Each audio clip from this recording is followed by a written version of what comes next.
is December the 4th and I've just come back from work, so it's been a pretty long day and I am just about to open my Yarnia advent calendar. So, number 4. Oh, here it is. 4. I'm sorry if the days for these vlogs are a little bit shorter, but I'm hoping I can include some extra videos like a stash thingy. What's it called? What's the words?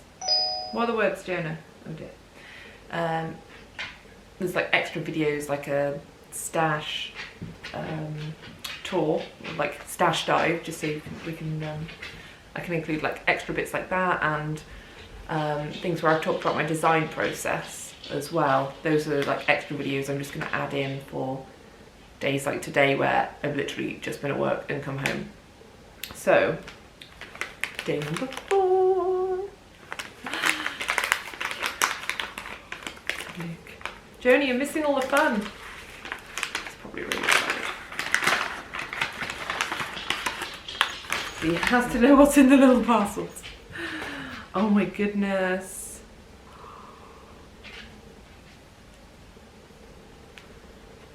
Wow. Look at this one. Don't eat it, Jonah. Careful. Oh wow. What's this one?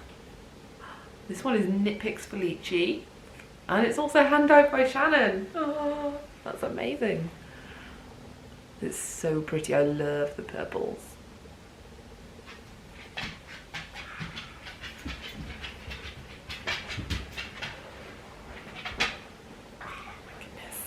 There you go. Wow. There you go. That's the first 4. And that was day 2. That was day 3 and day 4. Ta-da!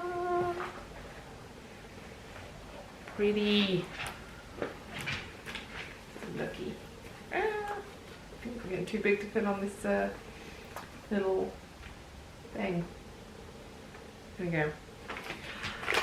Right, well, ooh, I'm working again the next day, so it'll be another one where I just sort of try and catch up with you in the evening. So, hope you enjoyed them anyway, and I hope you're enjoying your Advent season and December, and all the sparkly goodness that offers. See you later. Hi! So I'm just in the study at the moment and I thought I might talk a little bit about my design process, as I know some people were interested in that, for me to include as part of the Vlogmas series. And I'm just currently working on the final touches to the Frosted Peaks hat, which I am just about to release on Ravelry. So here is the finished hat, which might be getting blown out slightly because I'm just by the window, but it is a DK weight hat, but it's DK weight yarn held together with mohair, so it's more of a worsted weight. I don't know if you can sort of see the halo, and I've got this great big fluffy pom-pom on top as well. So I don't really know where to start with talking about my design process. It's kind of a big, it's a big thing to talk about, and there are so many different stages and elements involved. And I've sort of, because I've been designing my own patterns for just over 2 years now, I'm sort of got into the rhythm and routine of what I know works for me. So I mean, normally I'll start off by, if I've got a particular idea of how I know I want the pattern to look at the end, I'll draw a little picture. I didn't draw one for the Frosted Peaks, but that's the sort of thing I'll normally draw to start with, and I'll just write down, I'll do like a little swatch But sometimes I won't do a swatch if I know how many stitches to cast on for that gauge, if I've done a similar pattern before, or a similar like weight of yarn in that garment. Or so I've done a DK weight hat before, so I knew roughly how many stitches would work for the fit of the hat, and obviously I figured out how many I would need for the pattern I want to fit. So that's how I normally start a pattern, and then obviously it's just knitting it up and then making sure I make detailed enough notes as I'm going along, and then I will write up the pattern on the computer ready for testers and tech editing if I need that. But quite a lot of the time I don't use tech editing, just because I'm quite I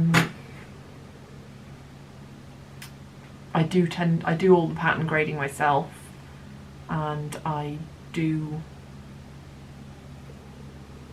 quite good with maths generally, and proofreading. I just tend to proofread quite a lot. So yeah, this pattern I worked out the